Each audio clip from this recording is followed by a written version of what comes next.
Hey guys, it's Jay here. Due to popular demand, I'm now going to be doing a review of the Lenovo ThinkPad P17.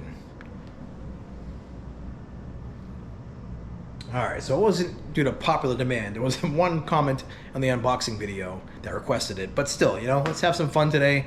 I'm going to go through the performance. I'm going to show you what I like about it and what I don't like so much about it.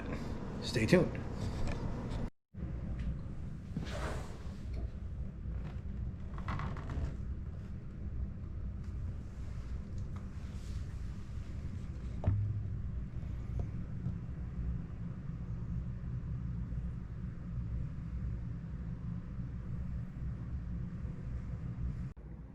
All right, so let's get right into it. And one of the best things about this laptop is it is fast. Let's turn it on.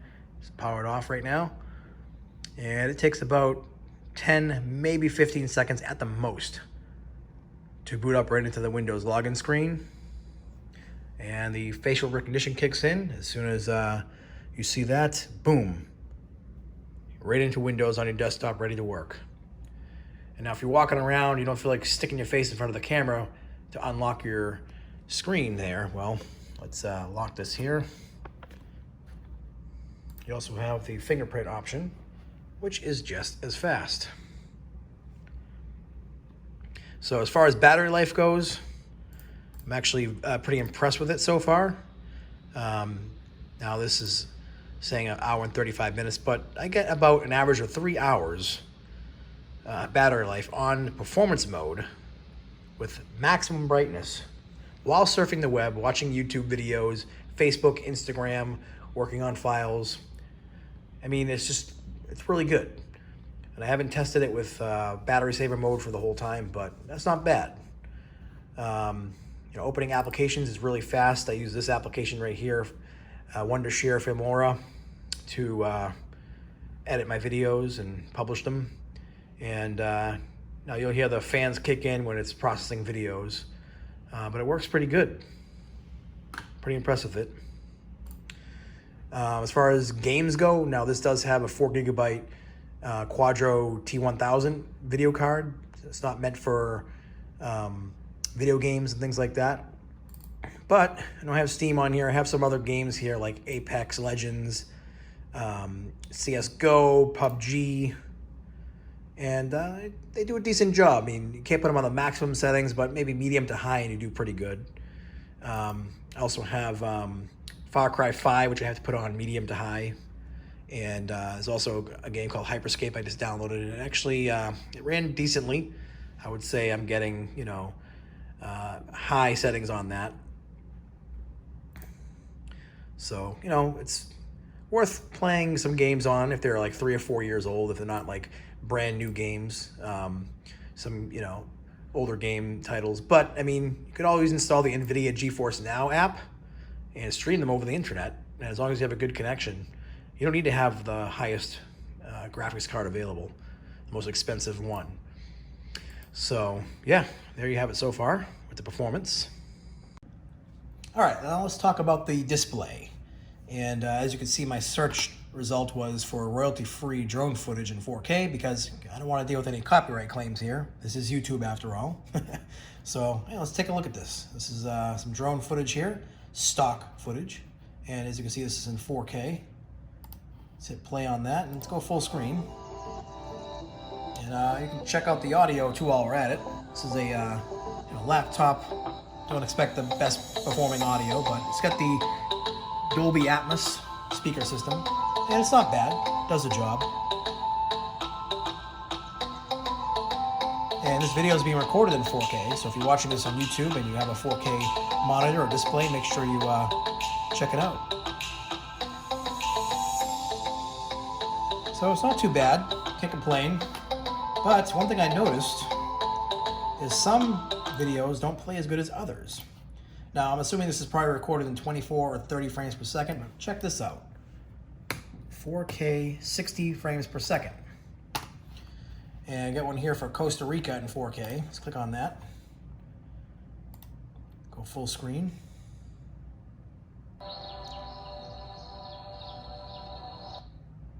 And as you can see, it's already buffering. Now, I'm on Wi-Fi right now. but I've also had the same results using, directly connected to the internet with an Ethernet cord. And it's just choppy, it's buffering, it's stuttering.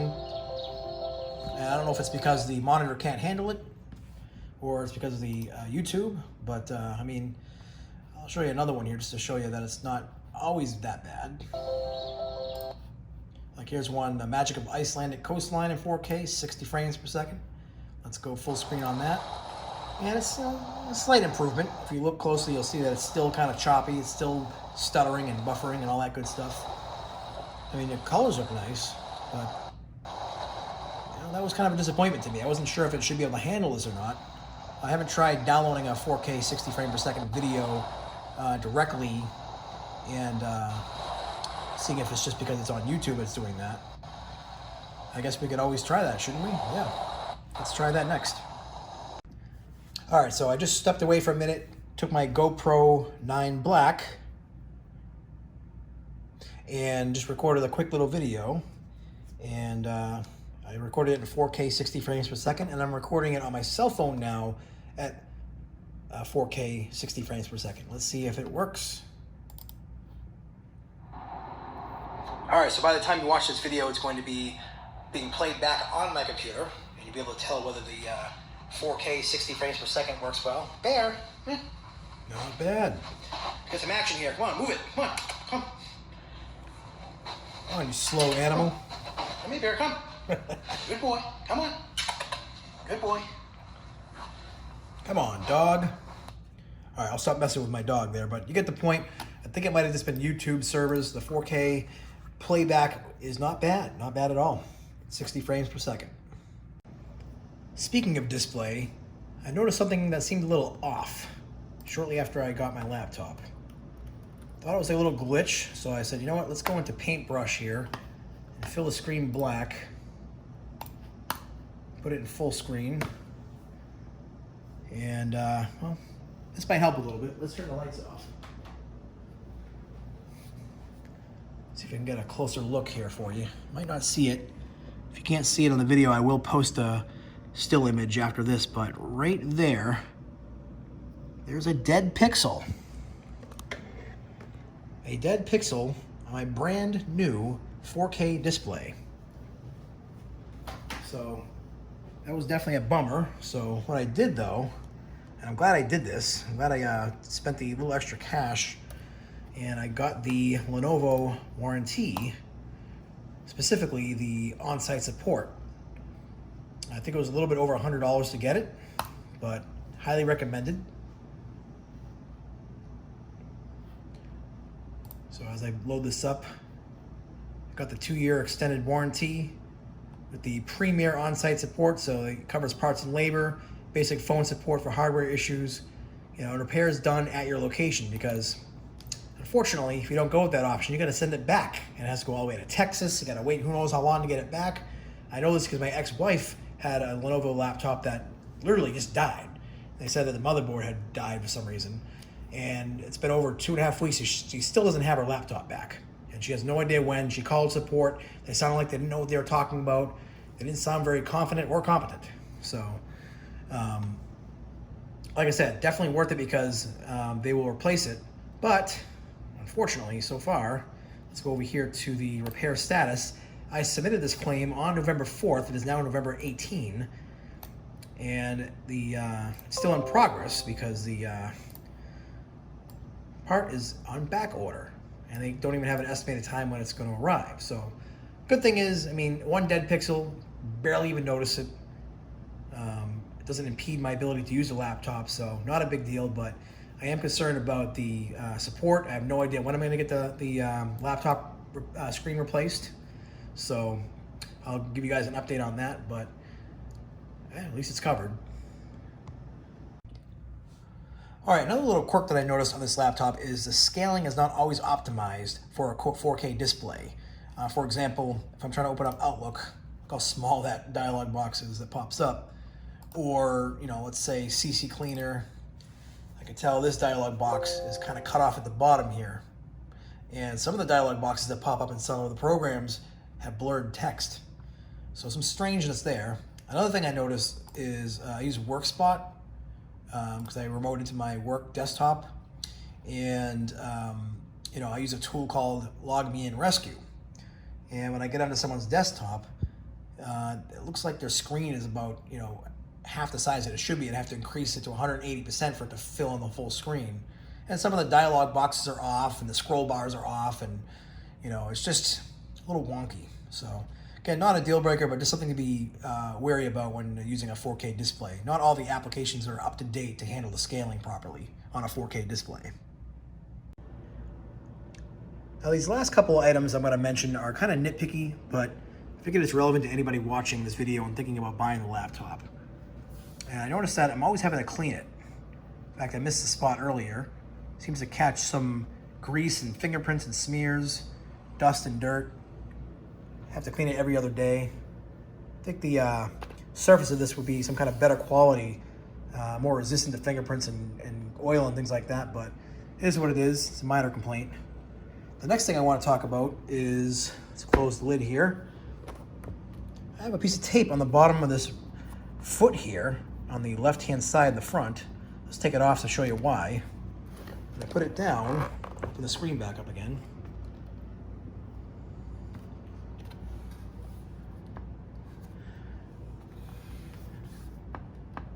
It's not quite flat. Kind of rocks a little bit on this side. And in some surfaces it's worse than others, but I closed it before, turned it on its side, and I looked down the edge to see if maybe it was twisted or bent in some way, but I didn't notice that it was. It seemed like it was fine. And the one foot didn't seem longer than the other, so I just put a piece of tape on it for now. Maybe when the guy comes here to fix the screen, I'll have him take a look at that, but a minor annoyance, but still. You think it would be flat instead of bouncing on the surface. All right, so let's cover some of the input-output ports on the sides and back of the laptop. On the left-hand side, you do have the microphone and headphone jack here, analog, of course. We have USB 3.0, HDMI. And on the back, you do have your power input, 2 Thunderbolt 3 or USB-C ports, SS port, and gigabit Ethernet. And on the right-hand side, you have 2 more USB 3.0 ports here, and you have an SD card slot. So, not bad. I wish it did have an extra USB 3.0 slot, but it gets the job done. All right, so the next thing I want to talk about is the keyboard, which besides the powerfulness of a workstation is one of the most important things about it. Is because you're using this for work. You've got to be able to use it for a long period of time and be able to, you know, have good accuracy and not wear out your fingers. And I have kind of big fingers, so having a keyboard with big enough keys is important. And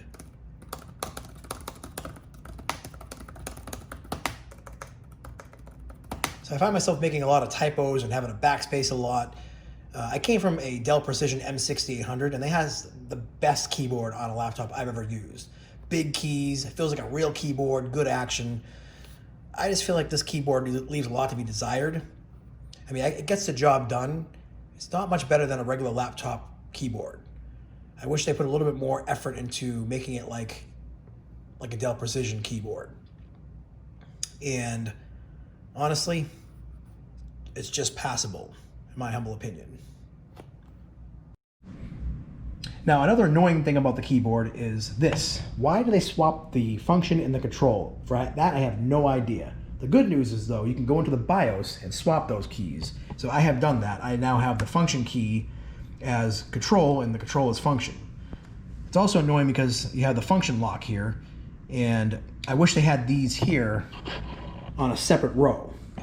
But you can say, all right, I'm gonna lock these, you know, like mute, volume down, volume up, you know, brightness up, down. Like you can lock those, the function lock. Well, you gotta hit this and that, so that's another annoying thing. So I just wish that they separated these or made it so I didn't have to like switch back and forth. I like having dedicated keys for certain things. I know it's the way laptops are these days, but it took me a while to figure out how to get this calculator button to work. It's not even working now. What if I hit control? Let's put this down a little bit. control.